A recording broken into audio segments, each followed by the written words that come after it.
তো আমরা আজকে সহজভাবে বলতে গেলে আমরা আজকে আদালতকে যেটা বলেছি যে সাংবিধানিক বিষয় ব্যাখ্যা করার কিছু রীতিনীতি পদ্ধতি আছে এবং বিচারপতি খায়রুল হকের নেতৃত্বে যে রায়ের মাধ্যমে তত্ত্বাবধায়ক সরকার ব্যবস্থা বাতিল করা হয়েছিল সেখানে ওনারা ওই রীতিনীতিগুলো প্রয়োগ করতে ভুল করেছেন এবং এই প্রয়োগ করতে ভুল করা এবং সংবিধান ব্যাখ্যার ক্ষেত্রে ভুল করার জন্য ওনারা ভুল সিদ্ধান্তে উপনীত হয়েছেন এবং ভুল সিদ্ধান্তের ভিত্তিতে ওনারা ত্রয়োদশ সংশোধনী বাতিল করে দিয়েছেন এবং আপনারা তো জানেন যে ত্রয়োদশ সংশোধনীর মাধ্যমে যেটা করা হয়েছিল যে নির্বাচনকালীন একটা নির্দলীয় নিরপেক্ষ তত্ত্বাবধায়ক সরকার ব্যবস্থা চালু করা হয়েছিল যারা নির্বাচনকালীন সময়ে দায়িত্বে থাকবেন যাতে নিরপেক্ষ নির্বাচন অনুষ্ঠিত হয়। তো সহজভাবে যদি আমি খুব টেকনিক্যাল আইনি শব্দ ব্যবহার না করে বলতে চাই তো তাহলে এটা বলা যায় যে বিচারপতি খায়রুল হকের নেতৃত্বাধীন বেঞ্চের সংখ্যাগরিষ্ঠ বিচারকেরা মনে করেছেন যে নির্দলীয় সরকার ব্যবস্থা গণতন্ত্রের পরিপন্থী কারণ এনারা অনির্বাচিত এবং ওনারা এরকম বলেছেন যে অনির্বাচিত ব্যক্তি 30 দিন ক্ষমতায় থাকলে দেশের গণতান্ত্রিক চরিত্র নষ্ট হয়ে যায় এবং ওনাদের একটা ধারণা ছিল বা ওনারা যেটা বোঝানোর চেষ্টা করেছিলেন যে দেশের ক্ষমতায় একদিনও অনির্বাচিত ব্যক্তি থাকতে পারবেন না কিন্তু এই যে ব্যাখ্যা ওনারা সংবিধানের দিলেন এর ফলাফল কি হলো এর ফলাফল যেটা হলো যে আমরা 10 বছরের উপরে সময় অনির্বাচিত সরকার দ্বারা পরিচালিত হয়েছে কারণ তত্ত্বাবধায়ক ব্যবস্থা বাতিল হওয়ার পরে 11-12 সালে এরপরে 14 সাল থেকে বা 18 সালে যে নির্বাচনগুলো হয়েছে দেশের সব জনগণ জানে যে এগুলো কোনো নির্বাচনই হয়নি এগুলো সম্পূর্ণ একতরফা একটা সিলেকশন হয়েছে কোনো নির্বাচন হয়নি কাজেই 30 দিন অনির্বাচিত ব্যক্তি ক্ষমতায় থাকতে পারবে না বলার ফল দাঁড়িয়েছে যে 10 বছর অনির্বাচিত লোকেরা ক্ষমতায় ছিল তো আমরা যেটা বলেছি যে এটা তো একটা ব্যবহারিক দিক আপনারা দেখছেন প্রত্যক্ষ করেছেন কিন্তু আইনগতভাবেও ওনারা এই সিদ্ধান্তে যে এসছেন কারণ ওনারা আইনটা ব্যাখ্যা করতে ভুল করেছেন কারণ সংবিধান ব্যাখ্যা করতে হলে আপনার দেশের রাজনৈতিক বাস্তবতা আপনি যেই ব্যাখ্যাটা করছেন এটার ফলাফল কি দাঁড়াবে এগুলো আপনার বিবেচনায় নিতে হয় এই যে ত্রয়োদশ সংশোধনী তো আমরা সবাই জানি যে একটা বৃহত্তর রাজনৈতিক ঐক্যমতের ভিত্তিতে এটা গৃহীত হয়েছিল 96 সালে যখন তত্ত্বাবধায়ক সরকার ব্যবস্থা সংবিধানে সংযুক্ত করা হয় তখন এটা প্রধানত আওয়ামী লীগের দাবি ছিল বিএনপি যেটা মেনে নিয়েছিল অন্যান্য রাজনৈতিক দলগুলো মেনে নিয়েছিল এবং সব রাজনৈতিক দলের দাবির পরিপ্রেক্ষিতে এবং শুধু রাজনৈতিক দল না জনগণ এবং সিভিল সোসাইটি এবং যারা ওয়াকেফাল জনগোষ্ঠী যারা পড়াশোনা করেন পত্রিকা দেখেন খবরাখবর রাখেন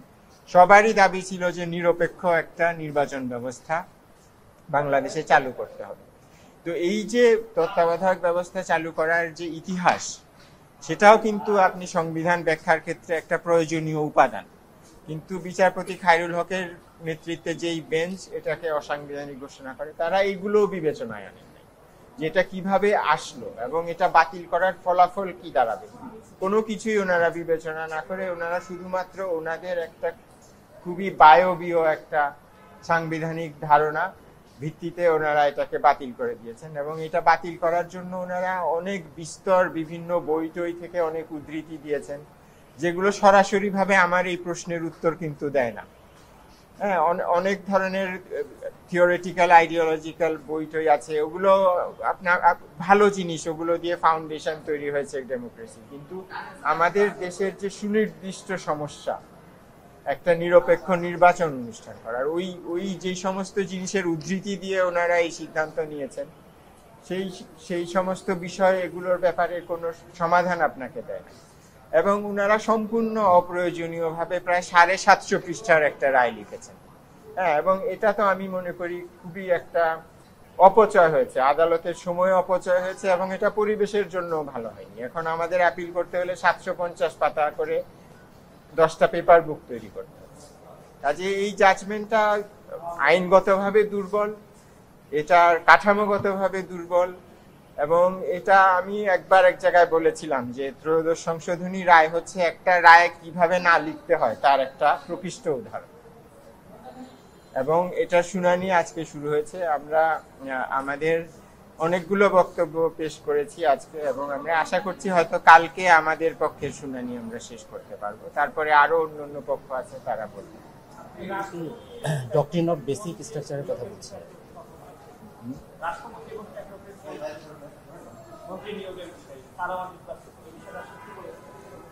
এই বিষয়টা হলো যে বিচারপতি খায়রুল হক এবং তার সাথে যারা একমত পোষণ করেছেন চারজন, আরো তিনজন, মোট চারজন বিচারপতি, তারা আমি যেমনটা বলছিলাম যে ওনাদের এই তত্ত্বাবধায়ক ব্যবস্থার ব্যাপারে একটা প্রধান ওনাদের অবজেকশন ছিল যে এখানে অনির্বাচিত ব্যক্তিরা ক্ষমতা আছে। তো এই যুক্তিটা আবার যারা মাইনরিটি জাজ ছিলেন, জাস্টিস সোহাব মিয়া, জাস্টিস ইমান আলী, ওনারা খণ্ডন করেছেন। ওনারা খণ্ডন করতে গিয়ে বলেছেন যে আমাদের দেশে তত্ত্বাবধায়ক ছাড়াও অনির্বাচিত ব্যক্তিরা ক্ষমতায় থাকেন, যেমন টেকনোক্র্যাট মন্ত্রীরা ক্ষমতায় থাকেন। এবং সেই প্রসঙ্গে মাননীয় প্রধান বিচারপতি আরেকটা খুবই উল্লেখযোগ্য উদাহরণ দিয়েছেন। সেটা হলো আমরা গত 10 বছরে দেখেছি যে অনেক অনির্বাচিত ব্যক্তি মন্ত্রীর পদমর্যাদায় উপদেষ্টা হিসাবে ছিলেন প্রধানমন্ত্রীর, এবং অনেক ক্ষেত্রেই উপদেষ্টাদের ক্ষমতা মন্ত্রীদের, নির্বাচিত মন্ত্রীদের চেয়েও বেশি ছিল। কাজে আমরা তো অনির্বাচিত ব্যক্তিকে দেশ পরিচালনার ক্ষেত্রে মেনে নিচ্ছি। যেহেতু আমরা মেনে নিচ্ছি, জনগণ যদি নির্বাচনের 90 দিনের জন্য মেনে নিতে চায়, তাহলে তো এটা আদালতের বলা উচিত না যে এটা জনগণ করতে পারে না। জনগণের ইচ্ছাই সর্বোচ্চ। কাজেই জনগণ যদি ইচ্ছা করে যে তারা 90 দিনের জন্য অনির্বাচিত ব্যক্তিদের দ্বারা শাসিত হবে, যাতে করে একটা দেশে সুষ্ঠু নির্বাচন হয়, সেই জিনিসটা তো আদালত বাতিল করতে পারে না। যেহেতু আদালত, এই পুরো সংশোধনীটা এসছে জনগণের একটা বৃহৎ ঐক্যমতের ভিত্তিতে।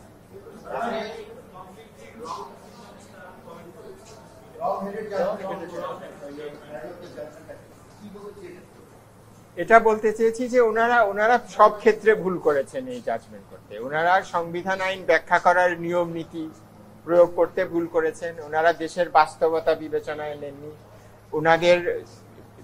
রায়ের ফলে যে দেশে গণতন্ত্রহীন হয়ে যাবে, স্বৈরতন্ত্র, একনায়কতন্ত্র চালু হবে এবং 1000 মানুষকে জীবন দিয়ে সরকার পরিবর্তন করতে হবে, এই সমস্ত কোনো কিছুই ওনারা বুঝতে পারেন না। এবং একটা সাংবিধানিক আদালত হিসাবে এগুলো ওনাদের বিবেচনায় নেওয়া উচিত ছিল। কাজেই ওনারা আইন বুঝতেও ভুল করেছেন, আইন প্রয়োগ করতেও ভুল করেছেন এই জাজমেন্টের ক্ষেত্রে। কাজেই এটা সম্পূর্ণভাবে একটা ভুল জাজমেন্ট। আপনি একটা কথা বলছিলেন যে মানে গণতন্ত্র যেটা, সেটাকে ধ্বংস করা হয়েছে তত্ত্বাবধায়ক ব্যবস্থা, যার ফলে নির্বাচন ব্যবস্থাও ধ্বংস হয়েছে, এবং এই যে গুম, তারপরে আয়নাঘর, এই প্রসঙ্গটা বলছিলেন, এটা যদি একটু বলেন। হ্যাঁ, সেটা হলো যে আপনারা জানেন যে যেহেতু আপনারা এই বিষয়ে রিপোর্ট করেন, আমি ধরে নিচ্ছি যে সংবিধানের বেসিক স্ট্রাকচার বা কিভাবে সংশোধনীগুলো বাতিল হয়, এগুলো বিষয়ে আপনাদের বেশ খানিকটা জানা আছে। এবং আমাদের দেশে আপনারা জানেন যে সংবিধান সংশোধনী অনেকগুলোই কিন্তু অসাংবিধানিক ঘোষিত হয়েছে, এবং অসাংবিধানিক ঘোষণা হওয়ার প্রধান একটা কারণ হয় যে এটা সংবিধানের মৌলিক কাঠামোকে এটা আহত করে বা মৌলিক কাঠামোকে আঘাত করে। সেই কারণে সংশোধনীগুলো অসাংবিধানিক ঘোষণা করা। এবং এই মৌলিক কাঠামো কোন কোন বিষয়গুলো সংবিধানের মৌলিক কাঠামো, এটা আপিল বিভাগ তার বিভিন্ন রায়ে উল্লেখ করেছে। এবং এর মধ্যে আছে গণতন্ত্র, বিচার বিভাগের স্বাধীনতা,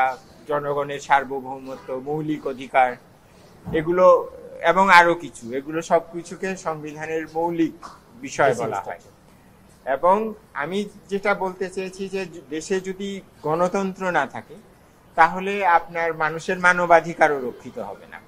যেটা আমাদের দেশে কিন্তু যে এত মানবাধিকার লঙ্ঘন হয়েছে, গুম হয়েছে, আপনি যেটা প্রশ্ন করছিলেন, হ্যাঁ, মানুষকে এক্সট্রা জুডিশিয়াল কিলিং এর শিকার হয়েছে, এগুলো কিন্তু গণতন্ত্র না থাকার কারণে, জবাবদিহিতা না থাকার কারণে হয়েছে। গণতন্ত্র থাকলে এই জিনিসগুলো হতে পারতো না, কারণ 5 বছর পর তাকে জনগণের প্রকৃত রায়ের জন্য যেতে হতো। কাজেই সে গুম করলে তো সে বুঝতে পারতো সে রায় পাবে না। যেহেতু তার জনগণের রায় প্রয়োজন নেই, কাজেই সে যা খুশি তাই করতে পেরেছে, গুম করতে পেরেছে, মানুষকে খুন করতে পেরেছে। সেই কারণে গণতন্ত্র না থাকলে মানবাধিকারও রক্ষিত হয় না, বিচার বিভাগের স্বাধীনতাও রক্ষিত হয় না। এবং আমাদের দেশে বিচার বিভাগও কিন্তু স্বাধীন ছিল না, যার ফলে 5 আগস্টের পরে কিন্তু আমাদের প্রধান বিচারপতি তার সবচেয়ে সিনিয়র বিচারপতিদেরকে নিয়ে আশ্রয় নিতে বাধ্য হয়েছেন, তাই না? এইগুলো তো দেশে গণতন্ত্র না থাকার ফল। সেই জন্য আমি বলেছি যে গণতন্ত্র একটা মূল কাঠামো। আপনি যখন ত্রয়োদশ সংশোধনী দিয়ে গণতন্ত্রকে ধ্বংস করলেন, তার মাধ্যমে অন্য অন্য মূল কাঠামোগুলোকেও আপনি ধ্বংস করলেন, যেগুলো হলো বিচার বিভাগের স্বাধীনতা, মানবাধিকার, জনগণের সার্বভৌমত্ব, এই সমস্ত কিছু আপনি ধ্বংস করলেন, যার ফলে আপনি এই ধরনের গুম খুন এই সমস্ত জিনিস দেশে হতে পারল।